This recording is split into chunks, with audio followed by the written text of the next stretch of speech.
Yeah, we kind of, we spoke to him a little bit at the meeting, but yeah. Kind of made it very clear.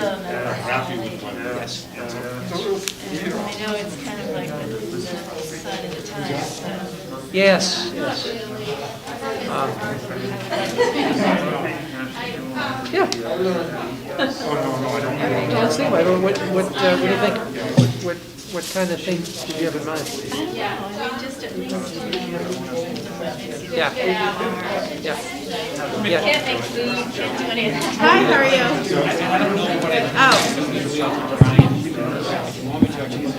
Oh, okay. I don't think I'll be saying much except for meeting adjourned. Oh, okay, okay. All right, thank you.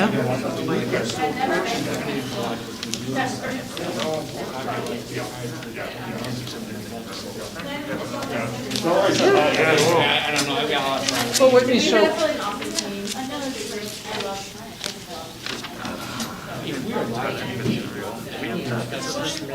There is policies, Yep.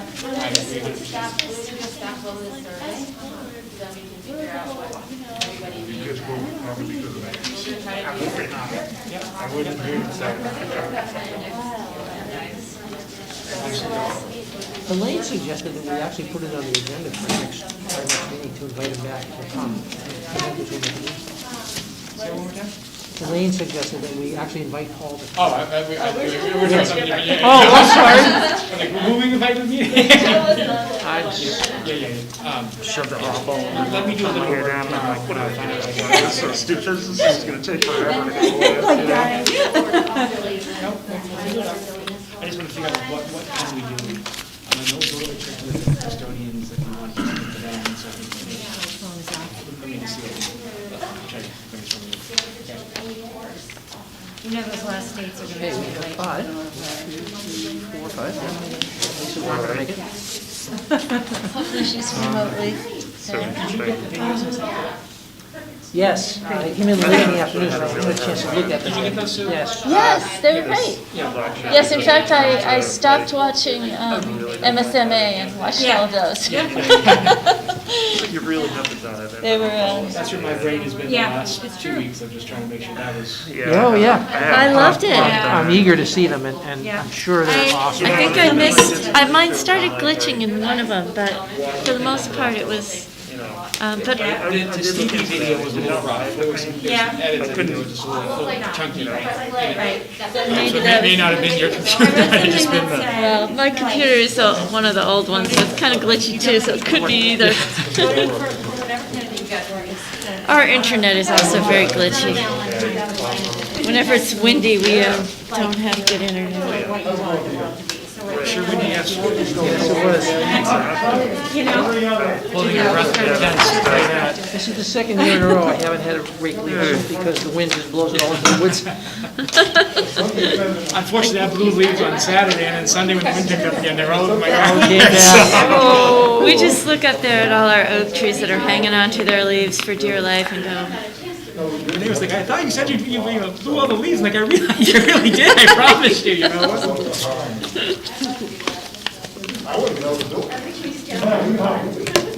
oh, I didn't pick up any of the papers, jeez.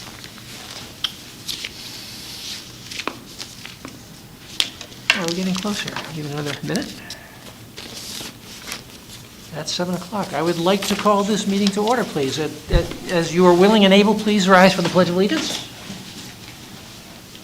Pledge allegiance to the flag of the United States of America, and to the republic for which it stands, one nation, under God, indivisible, with liberty and justice for all. Okay. Good evening, and thank you all for coming. We have had no requests this week for a audience to the public for items not on the agenda. So we will move into the report of the secretary. I will entertain a motion, please, to approve the minutes of the October 21st meeting. I'll move to approve the minutes of the regular meeting of Wednesday, October 21st, 2020. Second that. Thank you, Matt.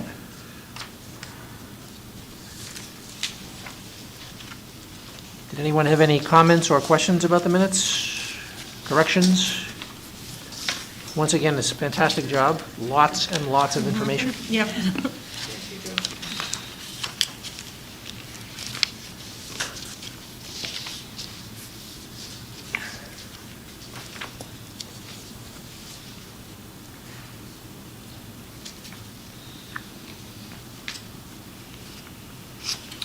Everybody good?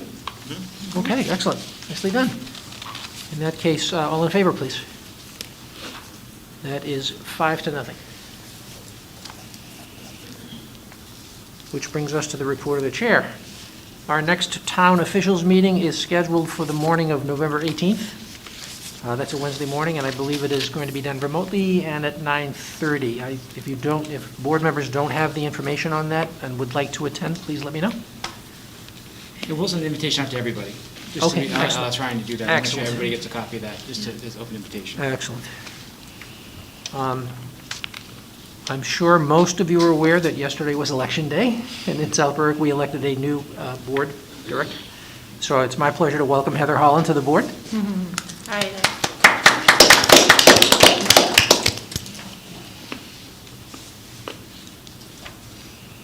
Okay, and then the third thing is with regard to the MSMA conference, which was held on the 30th and 31st, last Friday and Saturday. Several of us attended the sessions, either synchronously or asynchronously. They were all done virtually, of course. Do any of you want to relate any of your experiences with that? Or I think it was Lisa who. Lisa did. Lisa Sue, I did. think you've done a bunch of them as well. I've done a few. I haven't, some of them not made it all the way through because of either internet issues or. Right. But for the most part, they've been good. I've listened to, I started listening to, because I'm on the SRO committee, the one about school safety stuff, and those guys were great, and they gave me some good ideas of things to bring up at the next meeting for Awesome. that. In terms of certain training for like school shooter incidents and other stuff like that. And I, because we have negotiations this year, I've been looking at that stuff, listening to, in addition to some of the employment issues involved in the current scenario of school. But since I have not completed 2 of the sessions that I've been to, I can't really give a full. Right. But I did think they did a really Yes. good job, and I liked the presenters that I've listened to so far. Yep. Yeah, I've also listened to 7 or 8 of them so far, of the clinics. 3 of them, they were all actually excellent, but 3 of them stood out. There was a clinic on advanced board development, which was really a primer on what it is we do and why we do it. So if you're registered for that and haven't looked at that one, I think that's worthwhile. I went back through and watched the Understanding School Funding one, and Ryan does his best to explain this to me every year, and I do my best to try to learn it, but that course helped as well, especially in terms of translating what we do in our activity and budgeting into how you get to the warrant articles. So there was a lot of interesting information in that. And then I also, I thought the Special Education 101 one was really good for me. I learned a lot. In any case, any other comments or questions about? Yeah, I just wanted to add that I watched Please. the Kathleen Wade presentation on board negotiations. And Kathleen works with Governor Whitsom, and she actually is currently reviewing our contracts as part of our process as we enter negotiations shortly. And so I felt really good to be able to hear it once and then have her kind of specify, and we'll meet with her individually as she kind of looks at our contracts as well. And then there were a couple of really good sessions on diversity, equity, and inclusion work in having those conversations in the district. And I just think it was good timing for us. Some of the work that I'll share with you, that Heidi will share with you, that we did yesterday and kind of our journey in this area. So just really good timing. It's great information. Thank you for that. That completes the report of the chair. John, report of the superintendent. Yeah, absolutely. Thank you all very much. The first thing on my agenda this evening is just kind of a nice little update. Obviously, the pandemic has changed kind of the landscape for a lot of us in a lot of different ways, but I was just really happy and touched to hear that some of the schools are still going to carry on their Veterans Day type of ceremonies, although it be virtually. And so I'm really excited about it. Some of the formats, maybe we record those and be able to share it with attendees as who may have been there in the past. But I just think the sentiment is really important, and I do think it shows a value system that's something that's kind of who we are as a culture. To take the time to say thank you, and I think it's an important part of those veterans and first responders kind of year.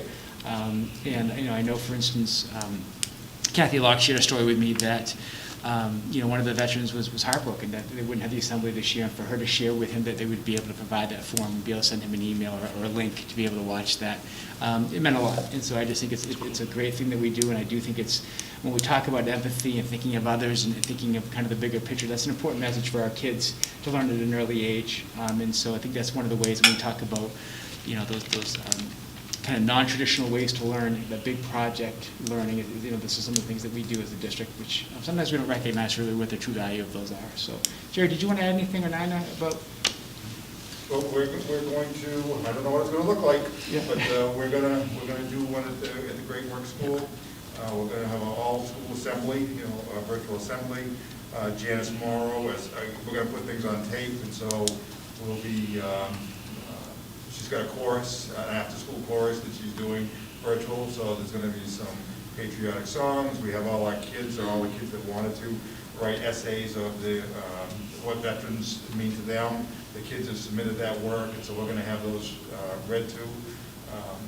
Some kids selected to read that. We've got some kids, I think they're going to do Flanders Field, the poem Flanders Field. We have a classroom that is going to read that poem. And we've also connected with the shipyard, and so they've always sent some folks up to do a meet and greet and talk about their jobs and things like that. And so they're going to do that as well with us. So try to do a lot of, and then hopefully, send a link to the families of, you can see this. So. We're thinking outside the box, don't know what it looks like, but we're excited about it. And it's really important to us. I would say that Veterans Day assembly, is in that top 3 days of our school year, I think. I really believe that. I'm going Veterans Day, Pinkham Notch, and solar cars. Those am I close? All right. We started Halloween parade this year. So that is going to come up.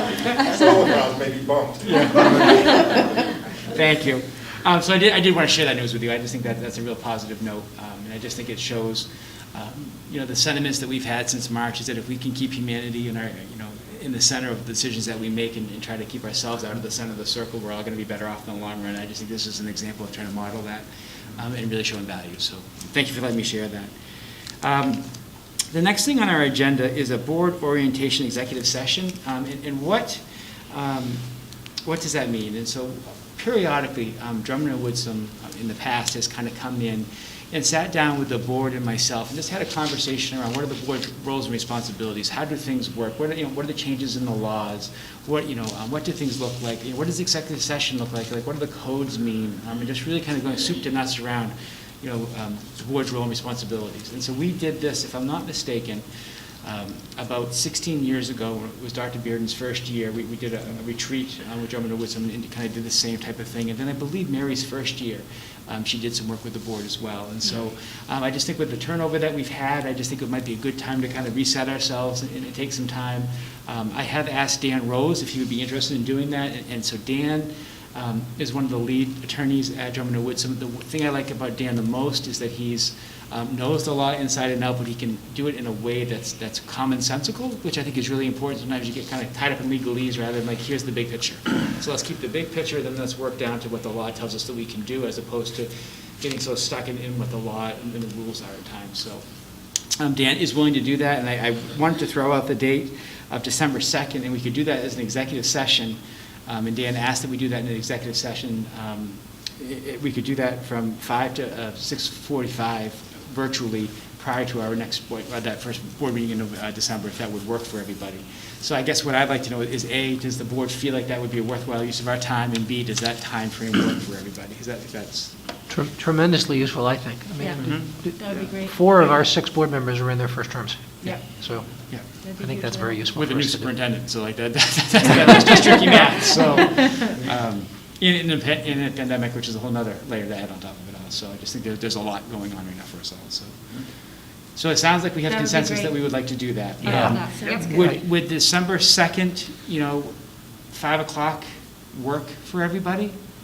We would meet a couple hours before that board meeting, we're all going to be here that evening anyway, so we could do that virtually. So virtually here. Yeah, I hear myself saying that. So we'll like, come here and we could they'll come be here and we could spread out. Yeah. We could all find Yeah. out different places to go, but to be able to do that. I did ask Dan to come down. There is still a possibility he may come down. I would personally much rather have him be here, Yeah. if at all possible. So I'm still hoping that can happen. He's going to get back to me later this week. But if not, then we would have to do it remotely, which I still think would have its value. I'm hoping that we can talk him into coming down. Sure. My hope That'd is. be great. Yeah. Does that sound okay to everybody? We can tentatively, we'll put that in pencil, and then I will follow up with Dan and be able to let you know once we get a firmer commitment. Yeah, I would ask my fellow board members to scan their calendars for conflicts. I think this is a really important one, and we ought to make sure we pick a date that works. And I think from a school perspective, and I think I would relate it to the board, that as external stressors become more and more, it can take you away from your core values if you're not careful. And I'm not saying that this has happened, but I know from a school's perspective, it's important to get back to why you do what you do, and stay firm to that. And it's always good to kind of recalibrate. And so we had a recalibration day, I thought, yesterday. And I think it's very refreshing to kind of be able to say, okay, there's some noise that we have to let go of, because sometimes that noise can drive us in different directions and we don't even realize it. So I think it's just kind of good to be able to, amidst everything that's going on in the world today, just to kind of slow things down a little bit and just say, okay, look, let's get back to what's our function? Like, what are we trying to do? What's our goals? So, thank you. The next conversation, I want to put it out there and just kind of start an open dialogue. So we met, believe it or not, almost 3 months ago. And he came up with a pretty detailed plan as to what school would look like this year. And part of that plan was we asked parents to make a commitment through January to be able to get back to school, and people have done a really good job with that. We have allowed some flexibility where we've had space for people to move back and forth, just because situations change and we want to try to accommodate as best we can. What we can't have happening is people going back and forth. That's not fair to the kids, basically. I mean, I think they need to develop those relationships with staff. Honestly, I think all of our hopes in this room was that in January the picture would be looking much better. I think obviously the picture in the last week and a half has certainly got a little bit bleaker, to put it mildly. Yes. And so we're not really sure what the future is going to hold. But I think it's important that we try to hold true to the word of people and talk about this with our communities. And so I've met with our building principals and started this conversation. But here's the conundrum, I guess is for lack of a way to say it. I don't think educationally it's sound to put 2,000 students in a mixing bowl, shake up the mixing bowl, and start all over again. I don't think that makes educational sense. I think there's been relationships established where I'm a first grader and I have, Mr. Caverly as a teacher, and I built that relationship. I think it's important to honor those relationships when those relationships develop. That's one side of the equation. The other side of the equation is that there are people out there who have really held true to our requests and really held off until January. So how do we honor those people while at the same time not reshuffling the deck entirely? The other reality that we have is that, frankly, at Marshwood High School, if a person tomorrow said that they wanted to become remote, that really wouldn't be a stretch. That would be something we could accommodate relatively quickly. I mean, we would want to talk about it, make sure everybody else did the decisions that they were making, but really, instructionally, it doesn't change a whole lot because they're working synchronously and asynchronously at the same time with the high school. So that would be fairly easy. I want to go back to a conversation we had a month ago. If I had 35 people at Marshwood Middle School that said, hey, wait a second, I want to be in a remote academy, now we're hitting a critical threshold where we don't have any more room in the remote academy right now at Marshwood Middle School.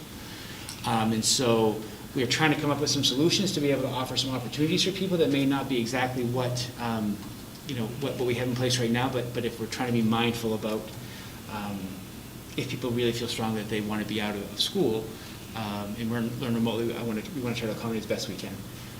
At the same time, at Elliott or at Central School, to have people coming into school, we're pretty tight right now. We have very few seats left in some of the grades. Some grades are easier than others, but so there's some physical logistics that we have an issue with. The other part of it is, frankly, is that we have maximized ourselves with our CRF monies and being able to cut some money out of our budget right now. So getting more staff is not a solution right now. That we couldn't find quality people right now on a large scale. We could get lucky. Don't misunderstand me that there are good people out there, but I'm not necessarily sure that they're in Southbrook and Elliott right now looking for a job. Yep. And then obviously we had spent that money to try to create the system that we have in right now. So I would just love to kind of get some feedback from the board. My thought would be we are going to meet together as a district committee, as we did before, bring our teachers in, and then we're going to meet at the building level, and then start to talk about what are some options, and have them create some options so we can try to, by the 1st of December-ish, get some word out to parents to say, this is what we're thinking. Yep. I do think part of that conversation, if you're asking me what my recommendation would be, I think we would have to ask people to be patient, and if they could stay where they are for the rest of the year, that would be truly appreciated, but also understanding that there may be some unique circumstances where people need to move, and so we're trying to honor things without mixing everything up. So I'd love to open it up to everybody to kind of give people's thoughts.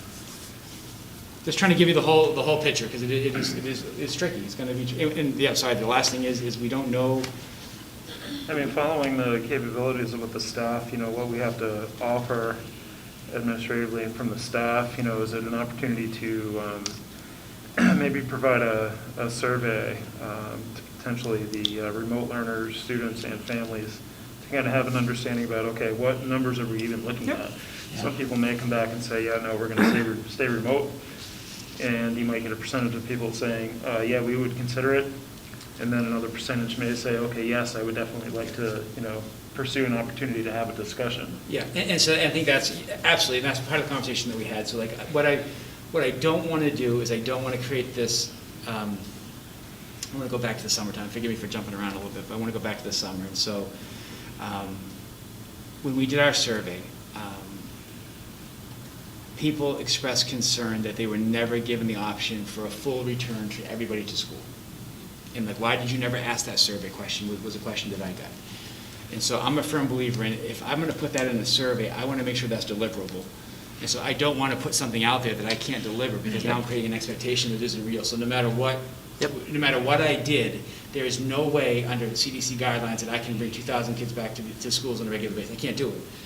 But there are people who I think wanted me to have that option, and felt like because I didn't say that wasn't something that I was thinking about. And so I just want to be careful that when I phrase things, I say like, who may have interest in making a change. With that being said, understanding that we may not be able to accommodate everybody. And so I agree 100%, but that was the conversation that we just had with our administrators. Absolutely. Thanks, John. Yeah, my only input would be that the communication to the broader community is going to be very important. Yeah. And of course, we're starting that by communicating this to the 4 or 5 people that watch our meeting. Yeah, absolutely. Oh, you're so optimistic. 4 absolutely or 5. Right. Yep. And we're not there yet. And as I was going to say, like, we don't know if numbers continue to go. I don't, go to increase. I don't, we're in the green right now, which is positive, but obviously things are trending higher. We could be in the yellow very shortly, and then if we're in the yellow, we could be in the red. I don't have a sense of what the criteria to move from yellow to red looks like, to be totally honest with you. I'm not sure that I clearly understand that enough, but I just think we have to be prepared that could come at some point. There are those people in this community who would have bet, $10 if they could, that by the second week of August or the second week of September, we would have been going 100% remote. You know what I mean? And I think we've done a really good job of, we've gone above and beyond the safety guidelines, but part of that is now is balancing these classes as we're talking about right now. So. John, how would we deal with it if there were a massive number of people that wanted to shift? That's the potential of putting this out there is... Absolutely. That's the tricky part, Sue. And that's the so I want to be fair, and I want to work with families, but I think it's important to say, look, if people could stay with what they are, and in the sense I think getting from the principals is that they've been hearing from people all along where things aren't working for them, and so I'm sure there is a portion of the population out there that if we were to say, look, if you could stay put, for the rest of the year and bear with us, we would truly appreciate it. But there's going to be a small population, I think, and we need to get a sense of what that number is, because, Right. is it a really big problem or is it a small problem? Yep. Do we have to have a lottery, or do we have to? Well, that's Yeah. it, is it first come, first serve, and then you get into a whole nother dynamic, and so, this is different, it's hard, and we've tried to leave space that if new people were moving into the community, that they would be given the same option that everybody else had, but you quickly start to run out of space where we can't accommodate that like we could before, so there is a balancing act that we're trying to pull it, and part of that is that we've kept that 6 feet or greater social distancing, but I do think, knock on wood, that's part of the reason that when we have had a case in the buildings,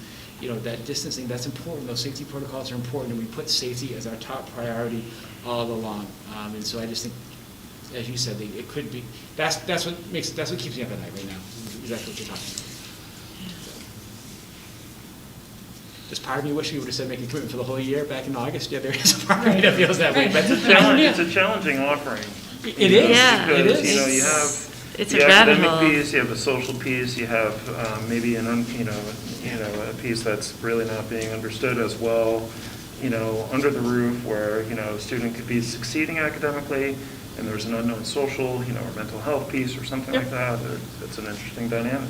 And I'm proud to say that we've been able to accommodate people along the way. That we did, as you all are aware, there has been concerns raised about, why does, this class have 18 kids in it, and then the class at the middle school has 7 kids in it, or 9 kids in it. And so that's just part of the system we created. That's part of the issue, and I think we've addressed that, and I feel comfortable with that. But I just think that this is going to be this is a pinnacle moment, and it's I think people are going to be understanding, but at the same time, I do think that people have held true to their word. If there's an opportunity that we can accommodate them, I want to work with them to be able to do that. But I need to do it in a way where I can't sacrifice relationships that children have made. Because if we're putting children at the center of the circle, I think those relationships are really, really important.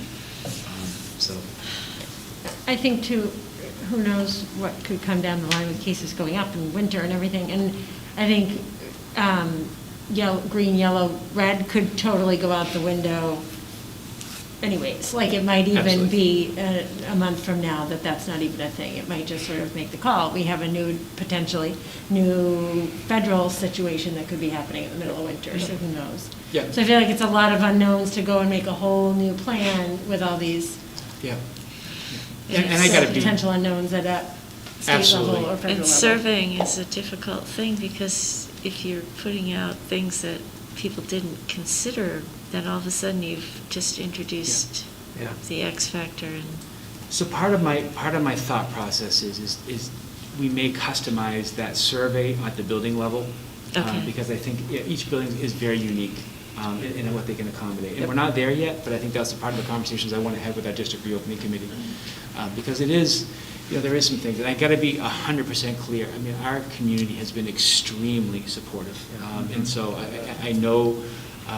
We are all doing our best, and I'm proud of the work that we've done. But this is the next obstacle, as far as kind of the structure. I mean, the pandemic itself is an obstacle, but right now, this is a variable that we've talked about. So I just want to honor that. I just want to have the conversation with you, because you may get some questions as well, and I want you to know where I'm thinking. But I am trying to balance those things up, because it's important for me to hold to my word. But at the same time, I can't. There's a fine line becoming destructive in order to meet those needs, so I just want to be careful with it. Any other thoughts, questions? Okay, well, thank you for hearing me out. I appreciate it. Next, yesterday was a professional development day, and so just as a reminder, and I really do believe in this practice. This is the first year that we did it, but I do think going forward, one of the things that the board may want to continue to consider is that when we do have a presidential election, not having school on that day I think it's a wise decision.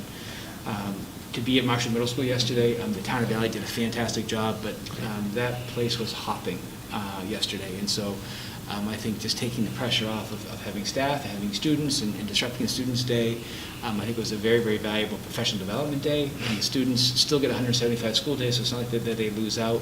I think the staff got some very, very much needed professional development time, and I'd love to have Heidi just kind of share a little bit about some of the work that we did yesterday.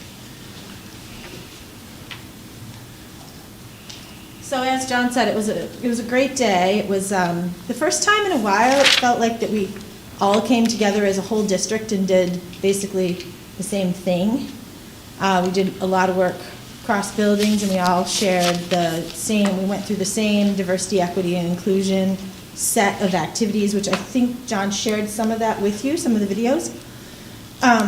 That part of the day was amazing. It was about a 2.5 to 3 hour chunk of the day where we had some student-developed videos around sort of why are we talking about this right now? Why is it important to us as members of the Marshwood community? And how do our kids really see diversity, equity, and inclusion?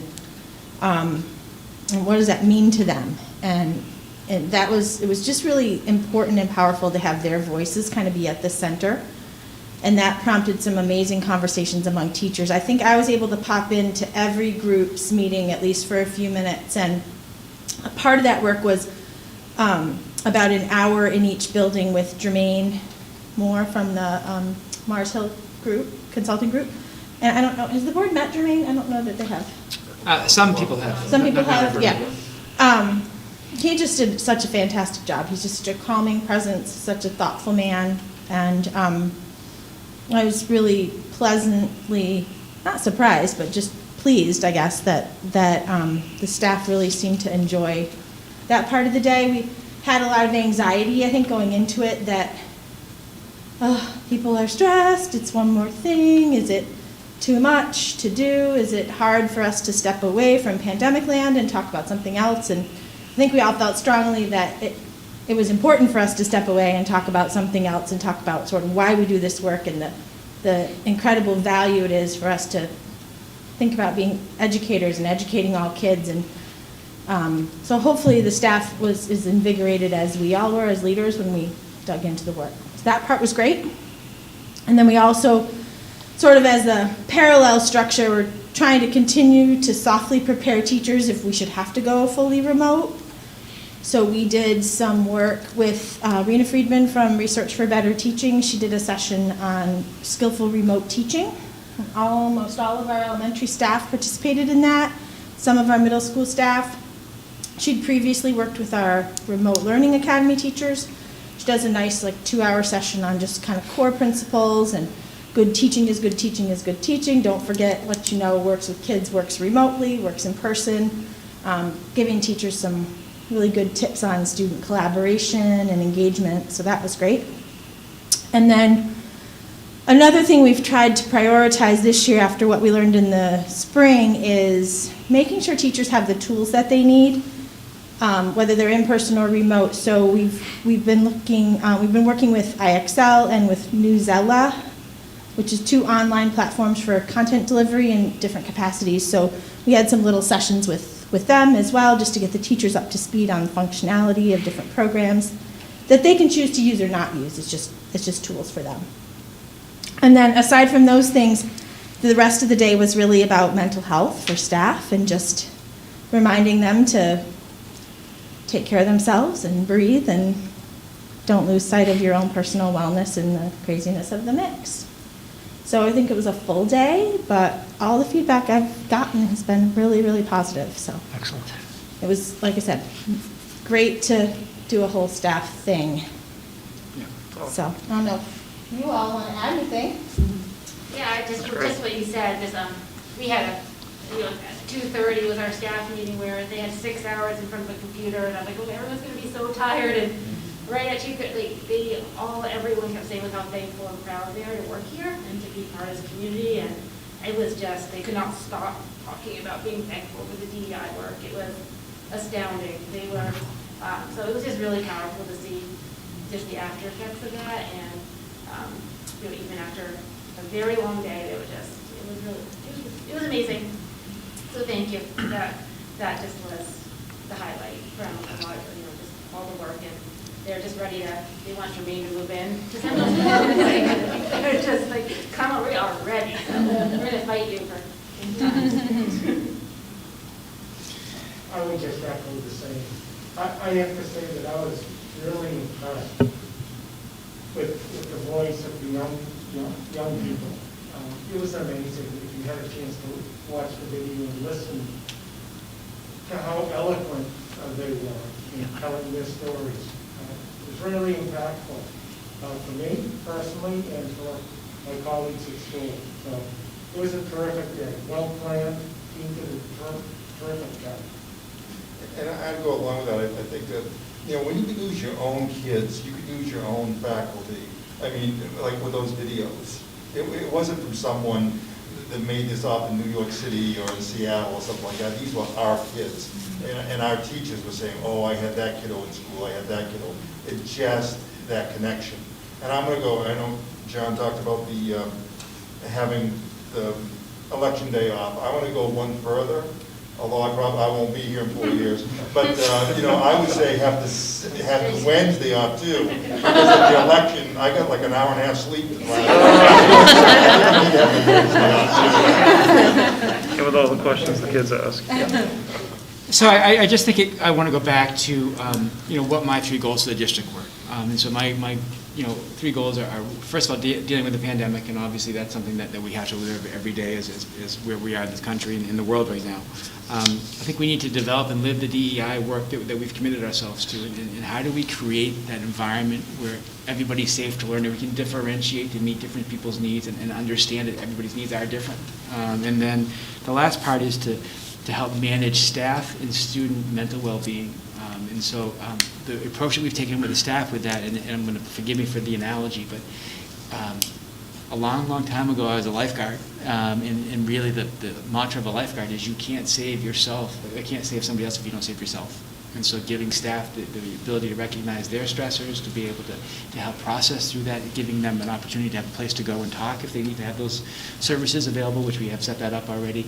And then once you're able to do that, then you're better to be able to deal with the students. And so philosophically, I feel like my job is to be able to make the principals' jobs easier, and then in turn the principals will make the teachers' jobs easier, and then the teachers be able to better reach the needs of the students. And so if we can keep, at the end of the day, it's about those 2,000 students that we have and be able to streamline and be able to work with that. That's the critical part right now. And so, you know, to hear from staff yesterday on a topic, frankly, that I was really concerned about, and it isn't necessarily the topic by any means, but it's just where our staff is right now in the middle of a pandemic. And so, as you know, I was nervous just because you know, people are fragile right now, not teachers, just in general, and then stresses on top of that. And then there was a moment that I will share with you that I have in an email ready to send to staff. But as I was nervous, Jermaine calmly said on our meeting we had on Monday, you know, John, I'm sure Kai and the other people in the video feel as passionately about DEI work as people in education feel about keeping people safe due to COVID. Powerful words. Sure. You know, and so that just really, what a wonderful message. And so, you know, it was great. It was great. And so I'm very proud of the staff. I've never in my life got an email before saying this is the best professional development I've ever had.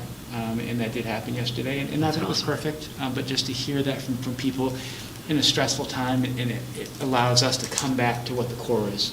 What's most important? And if you go to Maslow's hierarchy, people need to feel safe, they need to feel secure, and you need to belong in order to achieve.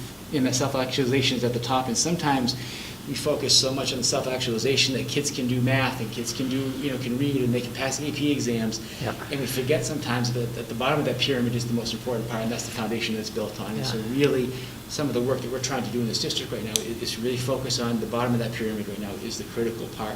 And obviously, you know, those you know, lifetime skills are important, but also, you know, that you know, math is going to look a little bit differently for the next, you know, for the next year. And that's just the reality of what our school year looks like. If you just do simple math and say, you know, if I'm at Marshall Middle School and I'm in school, you know, half the time that I normally am, obviously it's going to look a little bit different than a regular year, and I think we have to embrace that. But ultimately, we want to teach kids resiliency skills, to know that they're cared for, to make connections, and be able to help kids move forward so that when we come out of this, we're better for it. So I just want to thank everybody, and the principals did a fantastic job, and Heidi and Scott Rooney's not here, but Scott did a great job with our special ed staff as well, which is really, really thankful for. So It feels like the timing, I mean, it was sort of driven by the fact of the election. But it feels like the timing was good in that, you know, we were 2 full months into this new regimen of everybody wearing masks and distancing and all this stuff. yeah.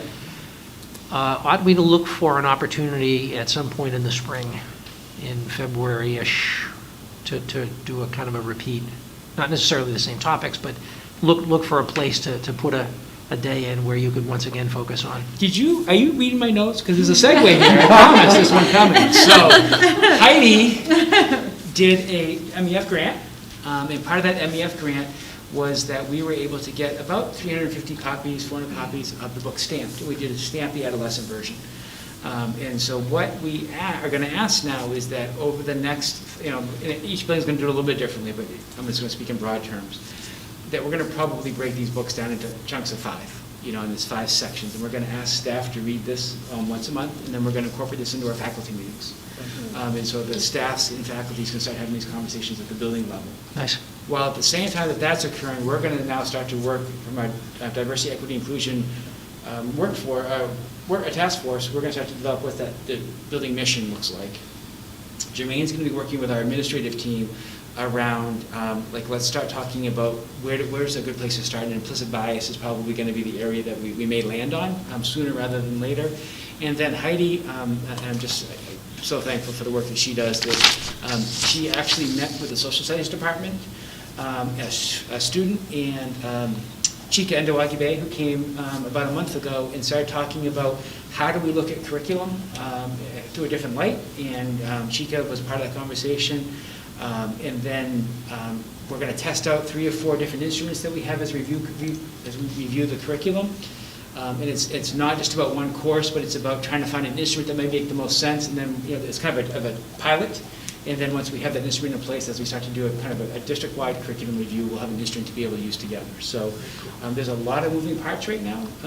The last part is that we are going to be interviewing for a district community coordinator, and really the idea behind that position is someone who would really start to develop some school-to-home programming where we can start to pull the community into our work around diversity, equity, and inclusion. And so Linda is here tonight, and we've had some conversations also about how do we pull adult education, and how can that work? Could we do and just as the brainstorm we had, could we offer a book read of the book stamped through adult education, kind of as an enrichment opportunity for families to kind of come in and share a conversation around a book. So really trying to take this on, and I got to be crystal clear, this is not a one-shot deal. This is how we change culture, and this is how we change thinking. And so it's going to be some work. It's going to be some hard work. It's going to be work that we have prioritized because it will happen.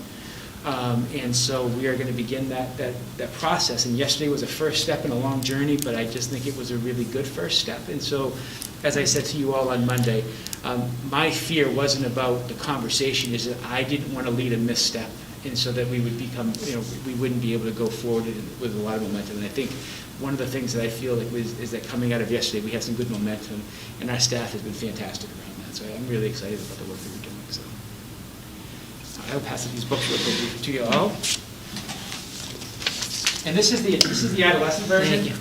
There is a much more detailed version available, but we felt like this was a good place to start, and then I'll let kind of staff go where they need to go. Thank you. And one of the things that's kind of cool is that parallel to the MEF grant that I wrote for these books, I think it was Woody Clark, the 8th grade teacher, wrote a grant and got a couple hundred copies for the middle school, and all 8th graders are going to read it. So it's kind of cool that every 8th grader will read a book that every staff member's read, and we're really trying to have a very broad scope. We bought enough books for our bus drivers and our secretaries and our food service folks and our custodians, for everybody to read this book, so that we can build that common language. Any questions?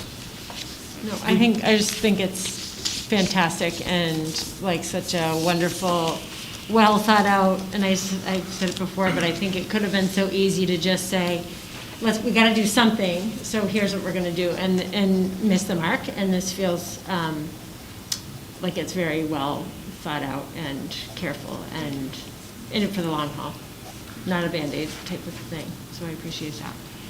Not a question, but a comment. A while back, Jermaine, I just keep coming to this intersection, in thought, and he had mentioned and said, basically, his quote was simply lean into it.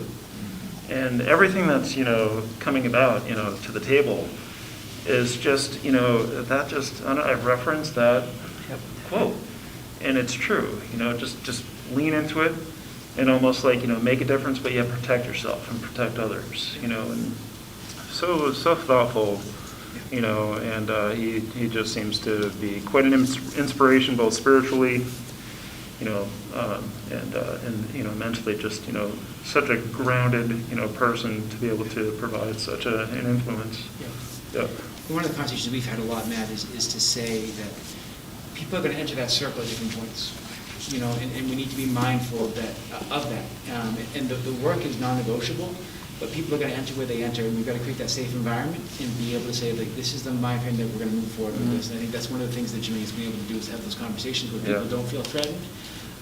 That was the tricky part with some of the videos, as to how do you say this is important, but you don't want people to feel badly, because we need to have a growth mindset. We ask staff to have a growth mindset with students, and we need to have growth mindset with our staff to say, look, there are 400 employees in our district, roughly, or 350 employees by the time you count all the subs and everything else, and we want to make sure that we have that growth mindset to help people become better, help people grow, and that's truly how institutional change happens. We can't mandate that. We've got to make that kind of who we are, part of our identity. So Yeah. I appreciate you mentioning that. Yeah.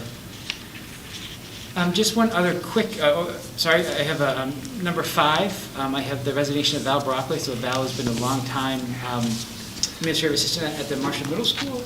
She has had another opportunity in another district, so she will be sorely missed. We have posted that position, but do really appreciate the work that Val has done over the years. She's done a great job being kind of our, some of our substitute coordinator and our accounts payable, budget, building space, budgeting work person. Just been done a great job for us, so Val certainly will be missed. The last thing that I just wanted to mention, last Thursday, you got a really strange letter for the end of October saying, hey, look, in case it snows, this is how it's going to work.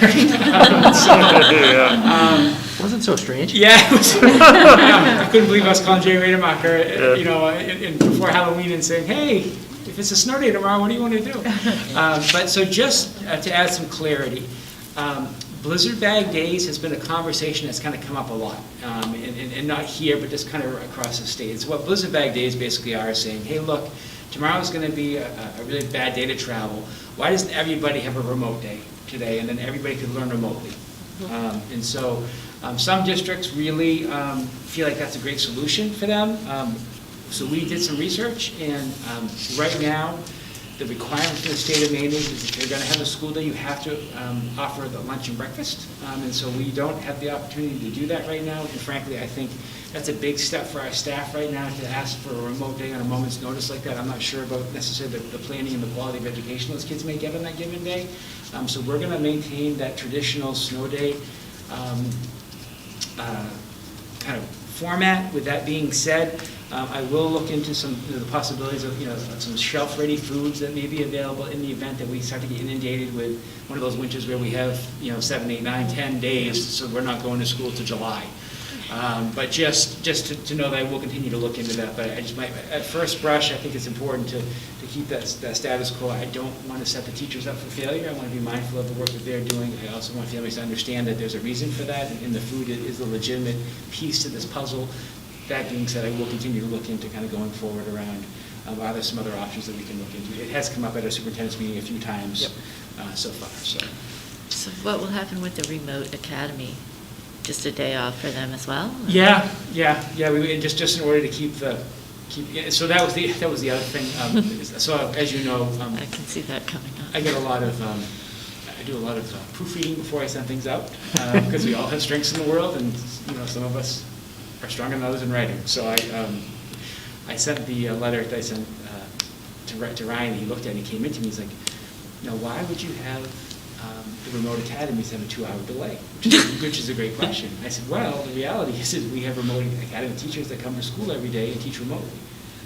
So I think that that was the question. I thought I was going to get some emails about it or some phone calls, but that's the reason for that. So not all of our remote academy teachers are remote due to medical concerns. Like some of them are due to do the Wi-Fi at the elementary schools, and so. But we try to have people in the buildings doing it. So, but if you ever get that question, that's exactly why we would. I can imagine getting that question. Yeah, that doesn't make sense. But this is the reason for that. So because we do need to give those people an opportunity to get to school as well. So.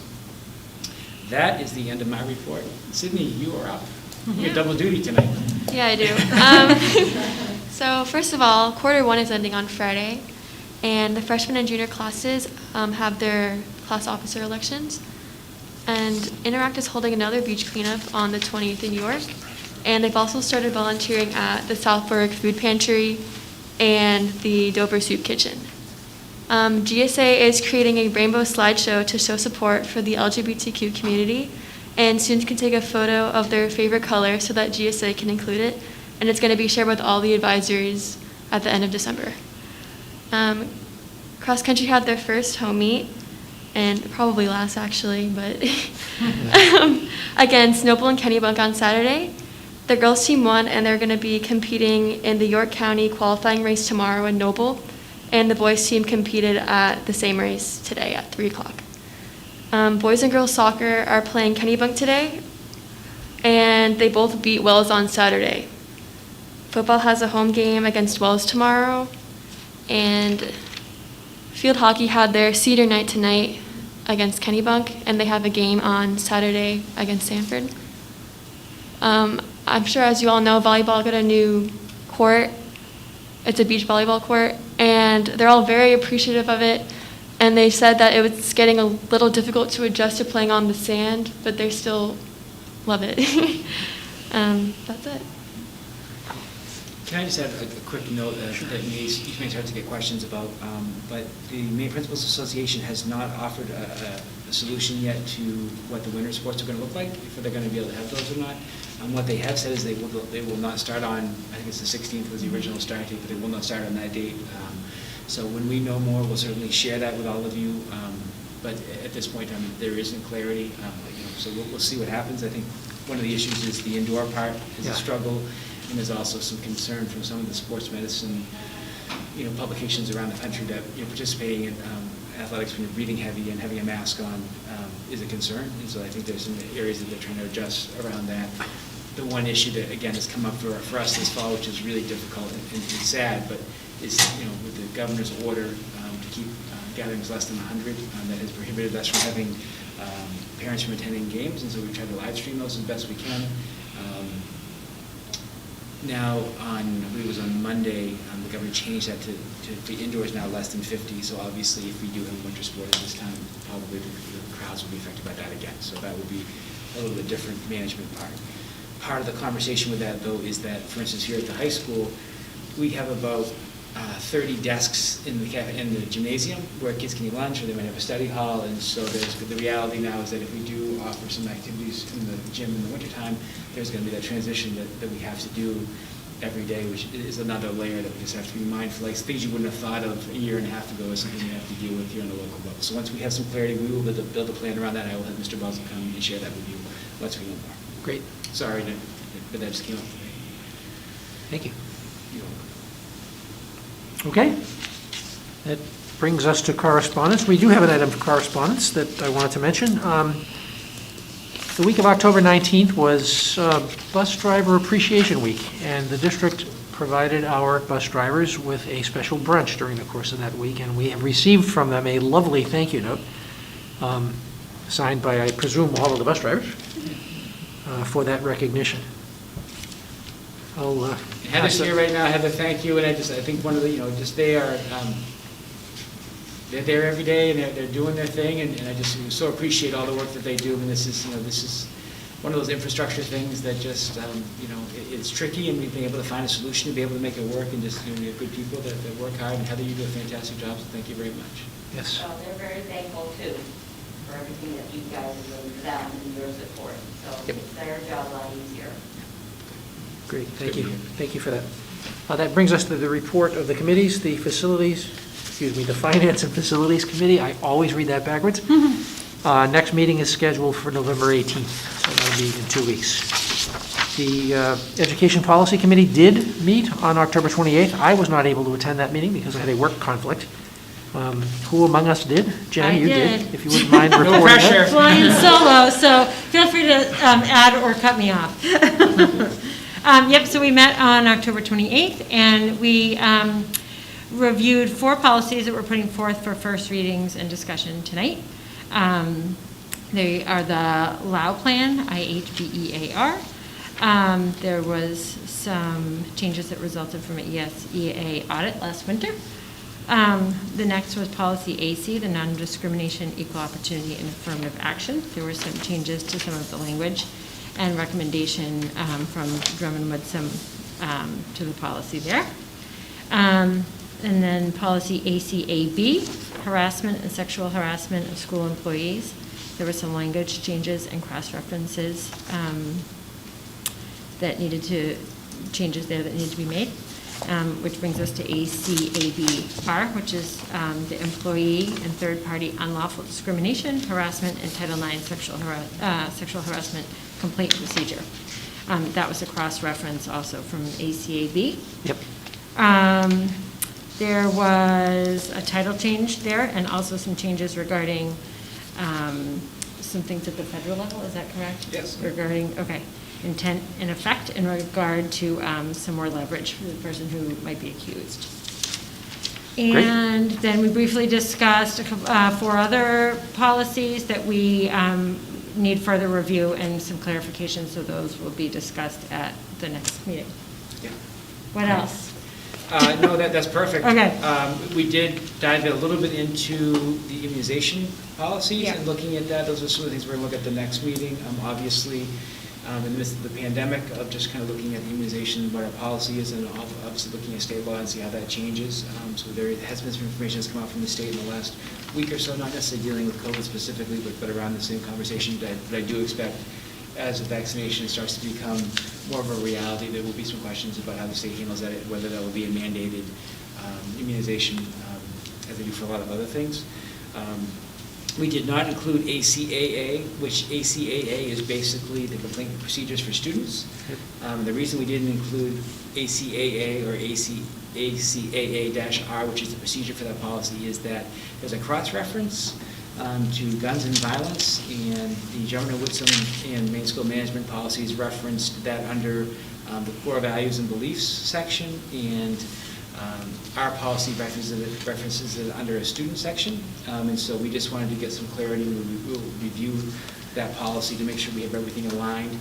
Some of the work I think that we're finding is a little bit tricky is that we need to go through our policies because some of the cross-references are off with policy names, and we want to make sure we have them go through that for us to make sure that we can get that all in alignment. Right. Because sometimes those cross-references are off, or we may be void for policy. So, yeah. Very good. Thank you.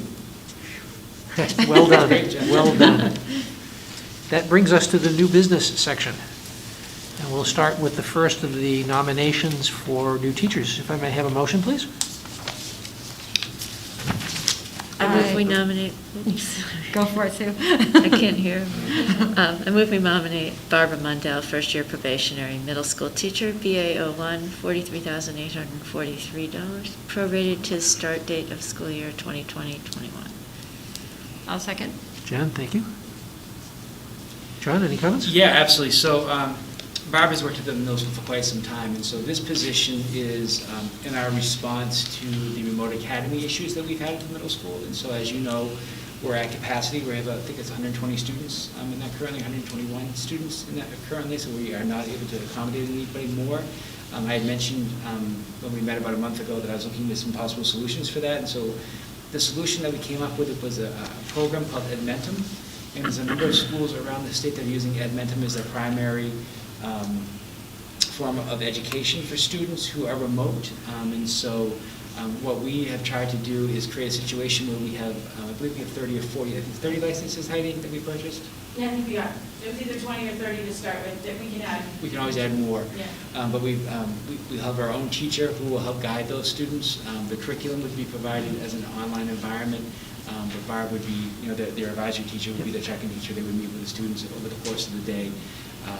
Obviously, by no means do I think that a computer program replaces an actual teacher in the classroom, but we're trying to find a way to offer the opportunity for families that really feel as though they want to be out. This was an opportunity that we could offer to people. And so financially, it was the best thing that we could do. I think, staffing-wise, it was the best thing that we could do, and I think it does provide an opportunity for people. So Barb is a certified teacher, and so she will be taking on that role for us.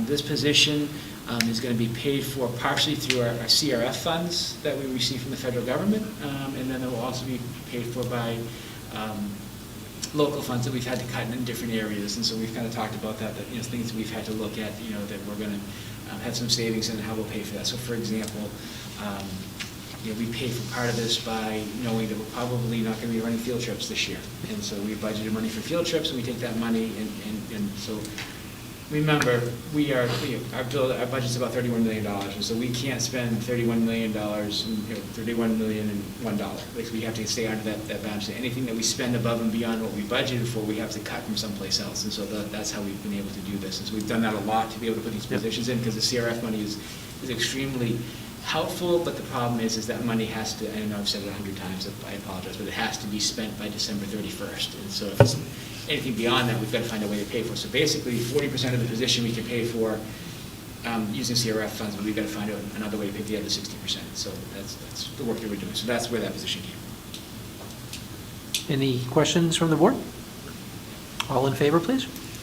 That's 5-0. Thank you.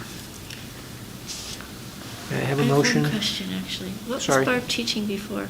Barbara's a special ed tech who worked kind of in our resource, extended instruction, also provided some math support for students during the course of the day. So our higher level math in 7th and 8th grade both are doing that remotely at this point in time, and so she's kind of the touch point during the school day for those people to be able to touch anything. So she'll still be able to do that. So that sounds like a good fit, then. Yeah. Yeah, that's great. Absolutely. Yeah. Excellent. Yeah. I couldn't remember what she taught. Yeah, absolutely. No, and again, like I think, trying to be as creative as we can to try to solve the solution with the framework of we need to be fiscally responsible with everything that we do. And so just trying to find a way to accommodate this. And again, some people may say that's not for us. Some people may say thank goodness, but I think it's an option that we can at least offer. And Sure. we're trying the best we can to be able to accommodate as we go through this. Great, thank you. So I will now take a motion to nominate Lisa Corcoran. I'll move that we nominate Lisa Corcoran, first-year probationary elementary teacher at Elliott Elementary School, BA 01, $43,843, 0.5 FTE, school year 2020-2021. I'll second. Thank you, John. John? So Lisa is going to be working with our kindergarten students at Elliott Elementary School. She's been working with them all year. The original plan was to have she and Carla Swayze work with both kindergartens and work under Vicki Stewart, who's working the role as the teacher. From a management standpoint, that just became too much. We weren't able to manage that, and so what we're going to do is that once we have this position approved, Lisa will be able to, as she is a certified teacher, she will then be able to manage that half-time position on her own, and then she'll work half-time as an ed tech currently. So it will be kind of a combo position. But this is, the reality is that this worked out better. It would allow Lisa to really be able to customize a little bit more for those students in Elliott. So. Very good. Any questions? All in favor? That And is again, 5. this is CRF money for as much as possible, just so that Yep, we can okay. see what the funding source is. Very good. Thank you. That was 5-0. Can I have a motion, please, regarding the LAU plan policy? I move to approve the first reading and discussion of policy LAU plan IHBEA-R. Second that. Yeah, thank you. Any questions from the board?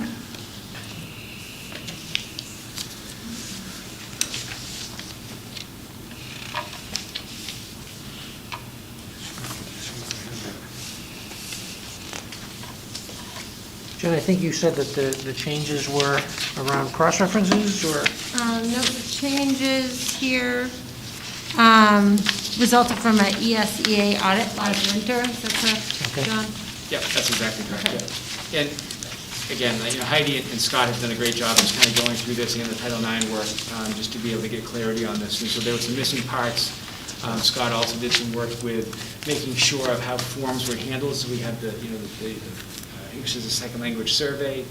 We also have the migrant worker survey that goes out and making sure that the schools are handling those in sequential fashion. That was part of the feedback that we got from our audit that was done. So this is all kind of changing those procedures and documenting that to make sure that they were compliant with recommendations.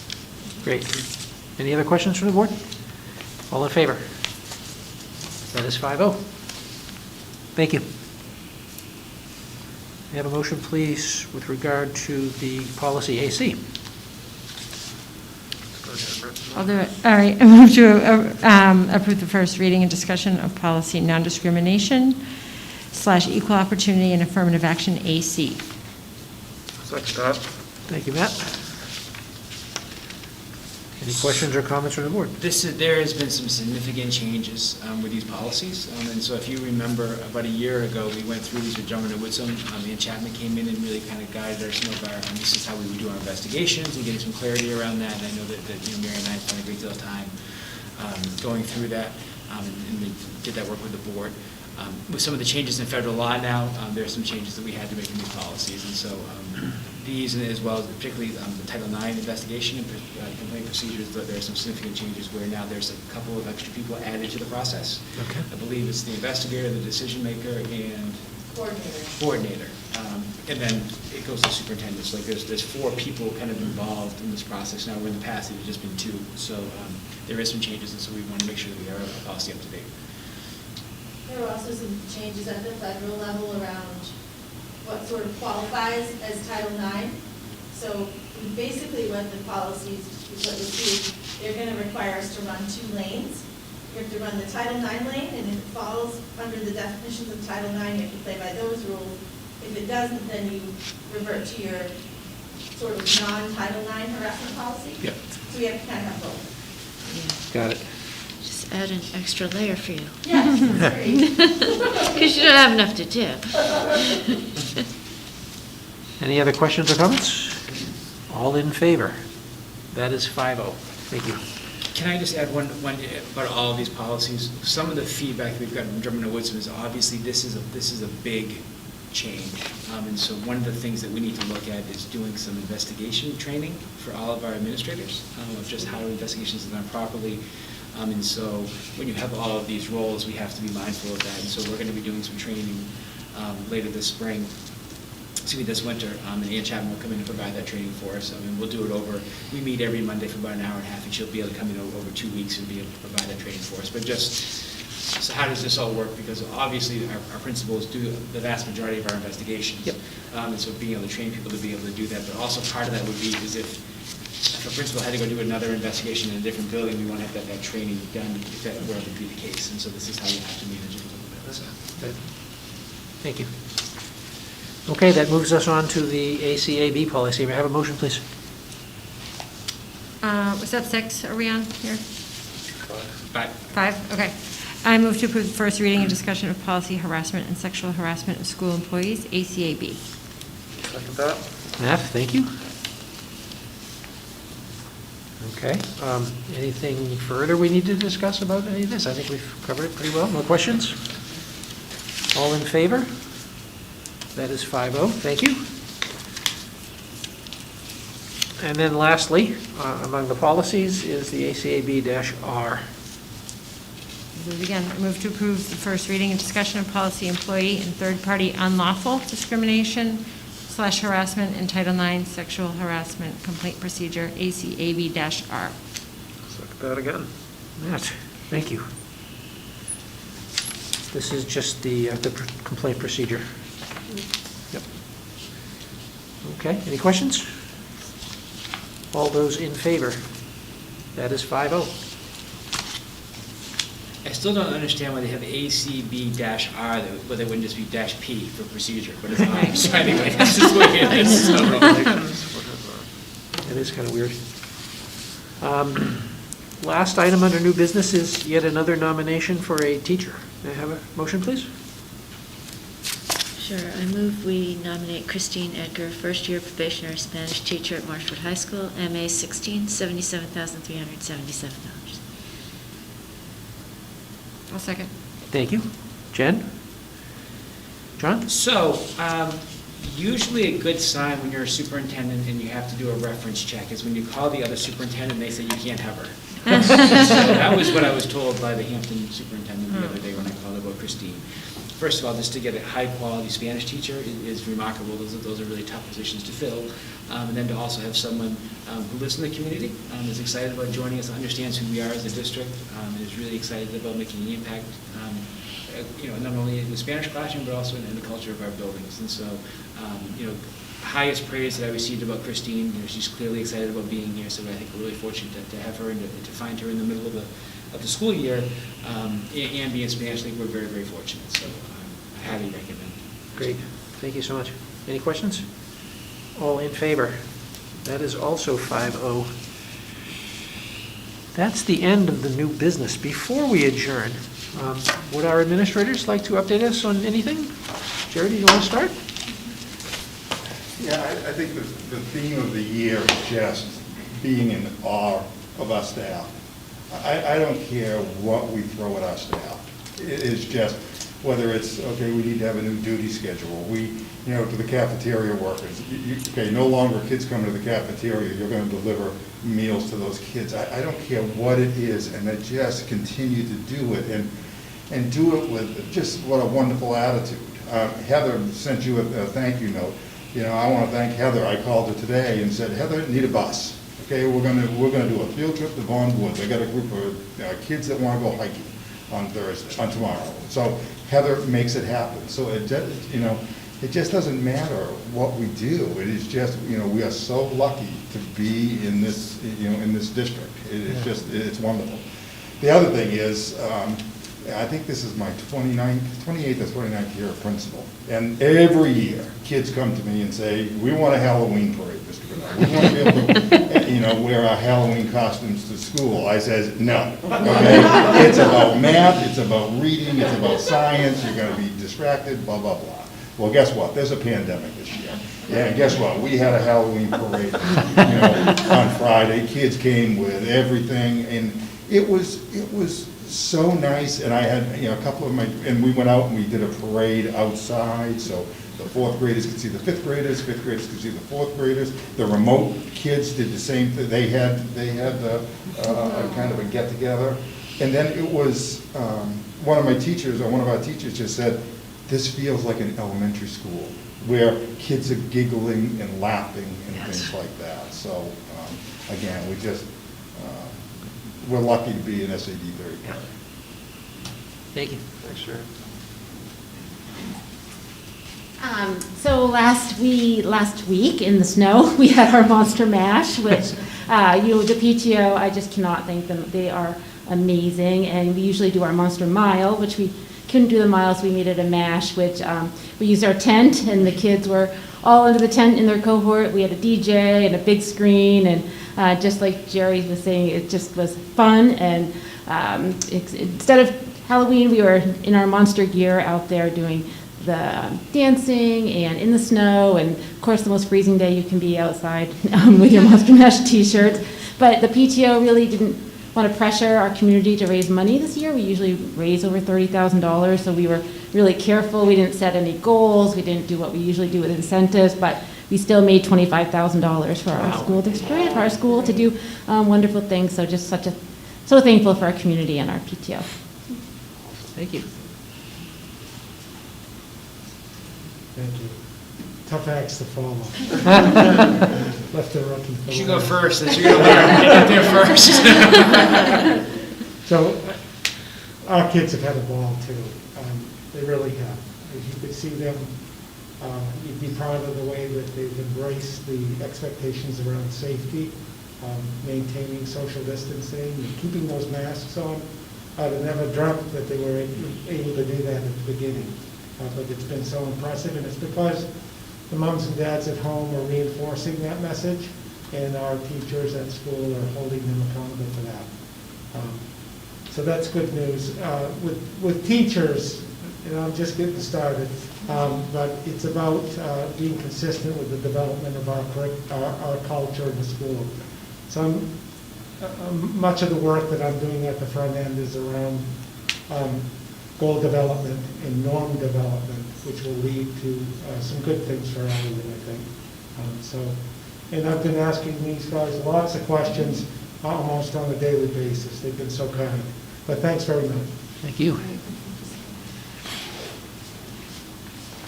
I also just wanted to let you guys know, at the state level, it's pretty exciting. They just released their SEL for Me curriculum. It's a social emotional learning curriculum PK to 12. And it's really good. I mean, there's tons there, and it's super easy to use. There's a parent element to it. So I'm going to be pulling together a task force after Thanksgiving with representatives from all the buildings to really take a look at that curriculum and try to identify some core lessons that we're going to make sure that every child gets at each grade level, and see what else we want to really maximize within that curriculum. But it's a great resource that the state promised and delivered on, so we're excited about that. Heidi, did they release that because of the pandemic, or so No. it just happened along at the right time? It's actually been in the works for a couple years. Yeah. There was a pilot, they did a second step pilot a couple of years ago and offered districts to opt into that. And I think this is an offshoot of that work where they really looked at several different SEL curricula that were out there and tried to put something together that was really accessible. And I think they hit the mark. Awesome. And so far, I met with Christine Catalonia at the middle school earlier this week, and she's been in there as a social worker using the lessons. She's like, it's so easy. I just was like, hey, I'm going to try these. So she started trying some with kids, and she said the response has been fantastic. So that's Great. I'm just grateful that they put it out when they did. I think the timing's perfect for us, with that social emotional learning being one of our top priorities to try to focus on this year. So Yes. Thank you. yeah. On the other end of the spectrum, the adults, we are excited that we've had 3 students get their high school diploma in first quarter. They can go off and get a job. One headed off to a college, and they persisted in testing and doing the high-set test. And we have full diploma classes going with a lot of remoting and in-person. They're flowing back and forth, which I didn't anticipate that, but our teachers were ready for it, and we're going to make it. So, thank you. Thanks, Linda. When I walked in tonight, I was asked at the door whether I was here for the school board meeting or for beekeeping. And I had to make a hard choice. I faced the same dilemma. Very good. Anybody I'll else? let you know when it's happening again. As part of Heather's orientation tonight, she received her instructions around the rookie getting to make the most important motion of the meeting. Excellent. And it's come to that time, Heather. so- Yes, I motion to adjourn. I'll second. All in favor? That's 5-0. Thank you very much. Thank you, everybody.